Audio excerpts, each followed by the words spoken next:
Hoje a gente vai falar sobre as constelações. Elas podem ser feitas de algumas formas, né? E uma das formas é constelação individual com bonecos. Então você fala, como pode ser uma constelação individual com bonecos? Então, Arlete Menegatti, vocês sabem, trabalhar com constelação familiar em Jundiaí. Então, eu vivo falando do trabalho dela, que é um trabalho maravilhoso para você que mora aí nessa região, né? De Campinas, Itupeva, Itatiba, Atibaia, Salto. Vamos ver mais, que mais? Vinhedo, Valinhos. Jundiaí. Bem-vinda, amiga, né? Eu chamo ela de amiga. Bem-vinda, Arlete. Bom dia. Bom dia. É um prazer estar aqui sempre, né, Simone?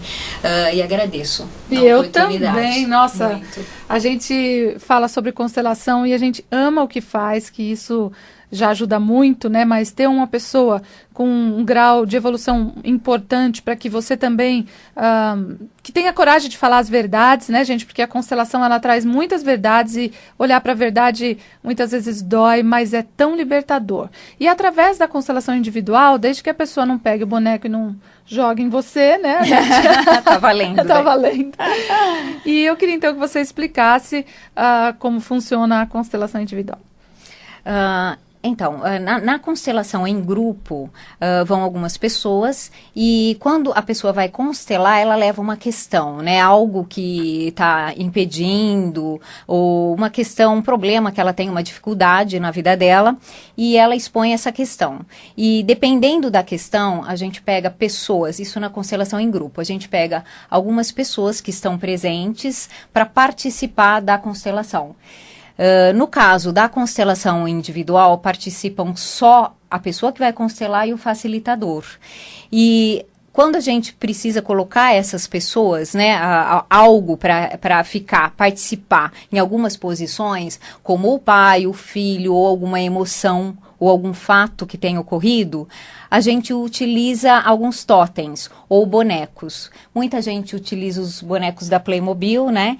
Eu utilizo esses bonecos, que são os bonecos de madeira, e a gente tem alguns que são os femininos, os masculinos, e eles são chapadinhos assim, que dá para ver, eles são bastante neutros, esses bonecos, mas você percebe a frente deles, né, para ver o movimento, para onde olha. E tem de diversas cores, diversos tamanhos. Tem os menores, né, que também tem muito significado, né, numa constelação. Então, tem maiores, mulheres, menores, homens, né, crianças. A gente tem 3 tamanhos, né, que são o grande, o médio e o pequeno. E através desse posicionamento, dessa colocação desses bonecos, a gente começa a perceber esse campo. Embora a gente sabe por experiência, né, Simone, que a gente já acessa o campo antes mesmo dessa colocação. Ontem eu fiz uma constelação, foi muito interessante, inclusive, porque quando a pessoa chegou, assim que ela sentou, eu senti uma tontura enorme, assim, muito grande, muito forte. E na hora, claro, eu me avaliei rapidamente, eu tinha comido muito bem, eu estava ótima antes da pessoa chegar e sentar, então eu vi que aquilo não era meu. E eu fiquei com aquela observação, porque estava muito forte essa sensação. Ela trouxe uma questão que a princípio não dava para fazer nenhuma ligação com isso. E conforme foi acontecendo os movimentos através dos bonecos, porque a gente pede para a pessoa escolher um boneco para representá-la e outros bonecos para representar ou pessoas ou algumas emoções e situações. E a gente começa a movimentar esses bonecos em uma mesa. E para movimentar, eu sempre falo para as pessoas, Simone, movimentarem daqui para cá, né? Permitirem que os movimentos fluam da alma, sem ir para o racional, sem filtrar. Então, deu vontade de pôr o boneco aqui ou ali, a pessoa vai movimentando, a gente vai movimentando também. E percebendo esse campo e conseguindo compreender e movimentar conforme o campo mostra, permite que seja visto. E teve um certo momento que eu fiz uma pergunta para ela e ela comentou que durante um período o pai teve problemas com álcool, né? Ele era alcoólatra, foi durante um período, porque depois ele conseguiu parar. Só que ela mostrou uma imagem, ela falou de uma imagem que ela se lembrou da infância dela, que me chamou muita atenção e eu achei importante a gente colocar uma peça para representar o álcool. E quando a gente colocou essa peça, ela colocou na hora me veio a pergunta assim, o álcool pertence ao pai ou à mãe? Né? Porque ela tinha falado do pai, mas me vinha uma coisa muito forte que tinha uma ligação com a mãe, aquele álcool. Só que ela movimentava essa peça, Simone, como se fosse um irmão. Era muito interessante, porque ela punha como irmão. Eu falei, mas você teve algum irmão com problema com álcool? Ela falou, eu tenho uma irmã alcoólatra. E aí deu para entender perfeitamente aquele movimento. E o outro movimento que esse boneco acontecia com esse boneco que representava o álcool, era diferente. Ele olhava para o pai, mas fazia uns outros movimentos mais. E aí eu perguntei para ela assim, qual a ligação que a sua mãe tem com o álcool? Aconteceu alguma coisa com a sua mãe em relação ao álcool? Porque esse álcool parece pertencer mais à sua mãe do que ao seu pai. Uhum. E daí ela comentou, minha mãe bebia álcool. E ela colocou dessa maneira, ela bebia álcool porque ela bebia álcool mesmo. O álcool... Nossa, álcool mesmo. Que é usado para higiene, cozinha. 97 graus, não sei. Uhum. O álcool para higiene. Tanto que ela chegava a desmaiar, assim, como desfalecer. Só que os filhos demoraram para perceber, eles não percebiam, porque ela tomava o álcool escondido. Ninguém via que ela utilizava dessa maneira o álcool. E álcool, né? Se tem garrafa de uísque que cada vez está menor ou outras bebidas, a gente percebe. Mas um álcool você não vai perceber, né? Não, porque usa para limpeza. Então, e era o álcool que tinha. E ela fazia isso em momentos que ninguém vinha, até que veio à tona, porque ela começou a passar muito mal. Enfim, descobriram isso. E aí, quando isso tudo foi colocado, eu percebi nitidamente que aquela tontura, aquela sensação, era uma sensação de embriaguez. Que assim que ela sentou, eu senti. Aquela sensação... De torpor, né? De torpor, de embriaguez mesmo, né? E aí eu compreendi exatamente. E o campo... O álcool estava muito forte dentro daquele campo. É interessante que não tinha uma ligação, racionalmente falando, direta com a questão que ela trouxe. Mas conforme a gente ia andando com essa constelação, ela ia se movimentando, ia ficando tudo muito claro. E o relacionamento que os filhos tiveram com a mãe, mesmo antes dessa época que ela tomou o álcool, que foi depois que o pai faleceu, foi uma relação de muita insegurança, porque a mãe era agressiva, então os filhos, eles tiveram uma insegurança a respeito desse vínculo com a mãe, né? E isso foi chegando a um ponto que o ápice foi nessa fase em que ela bebia. Porque essa insegurança no vínculo, quando uma criança percebe que a mãe, apesar de amar, ela cuida, ela dá comida, dá o alimento, ela faz tudo, mas ao mesmo tempo ela agride, cria uma insegurança muito grande, né? E o ápice disso foi nessa época em que ela bebia o álcool, né? Porque ela ficou mais imprevisível, ainda mais imprevisível, né? E a relação ficou muito complicada entre os irmãos em relação à mãe e dos filhos em relação à mãe. E aí tinha absolutamente tudo a ver com a questão que ela trouxe, né? Então era isso que a gente conseguiu enxergar a partir desse caminho.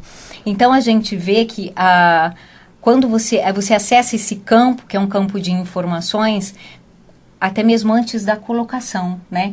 Ele pode criar uma potência ainda maior, né? Quando estão os participantes, sejam pessoas ou os bonecos, mas a gente consegue perceber esse campo até antes, porque ela sentou antes de falar qualquer coisa, já estava pronto um campo do álcool, que era algo muito forte dentro dessa família, e que ela não imaginava, que iria para essa direção, que é uma coisa que a gente fala sempre, né? E o interessante é que no grupo, a gente deixa as pessoas entrarem como representantes e a pessoa assiste, ou às vezes até entra no próprio lugar dela e as coisas vão desse jeito. Assim, da mesma forma, acontece na constelação individual. E a pessoa, às vezes, fala, como é que um boneco se transforma realmente no meu pai? Eu vejo meu pai, eu vejo o boneco se mexendo, eu vejo... Por quê? Porque tudo isso é informação real, né? E daí pode ser boneco, pode ser um esmalte, pode ser o que você tiver de objeto na sua casa. E esses movimentos que a Arlete fez, né? Que vocês estão vendo também pelo YouTube ou pelo Facebook... esse vídeo, esses movimentos, eles já estão trazendo movimentos para esse sistema. Então, movimentar os bonecos significa fazer os movimentos de alma, que são os movimentos mais importantes que podem ser feitos no grupo ou através desses bonecos, né, Arlete? Exatamente, e o interessante é que quando você faz esses movimentos, sejam com bonecos ou pessoas, você está manifestando algo que anteriormente estava oculto, então estava inconsciente, só que a hora que você, de uma certa forma, materializa, né, você põe à tona e passa a ser visível, você já começa a transformar, a movimentar a partir daí, que só o fato de a gente olhar, de ter observadores, e hoje a gente sabe isso pela física quântica, a gente já está transformando aquilo. E também vem de uma forma mais consciente alguma coisa que antes a pessoa não via ou não dava tanta importância ou muitas vezes nem conhecia aquela história, né? Então, e todas as pessoas que entram, né, com os bonecos, então esse está fazendo o papel da mãe, do pai, do avô, do irmão, da irmã, eles todos são trabalhados, mesmo não presentes, até numa constelação em grupo, quando não está presente, todos os membros que entram naquela constelação já são trabalhados a partir daquele momento, daquilo que está acontecendo. É isso, gente. Então, vale a pena. Então, tudo pode ser constelado, né, em grupo ou individual. Às vezes, individualmente, é o mais indicado, às vezes é indicado o grupo. Né? Pode acontecer da pessoa ir constelar individual e a gente falar, olha, esse tema é melhor a gente ver em grupo, isso pode acontecer. Então, gente, vale a pena para você fazer a constelação individual ou em grupo com a Arlete Menegatti nessa região de Jundiaí, que engloba toda a região, né, das cidades próximas. O telefone é a central, mesma que a minha, aqui de São Paulo. Então, você que queira ligar, o telefone é 3258-8909. Também tem o site, né, arletemenegatti.com.br, Facebook, Arlete Menegatti, com 2 T's e I no final. Então, quem quiser, não sei se você quer hoje deixar seu telefone ou não. Pode ser. É 11 97310 5511. Então, 97310 5511 é o telefone da Arlete Menegatti, ou no telefone 3258-8909, aqui de São Paulo também, ou o site Arlete Menegatti, ou pelo Facebook Arlete Menegatti.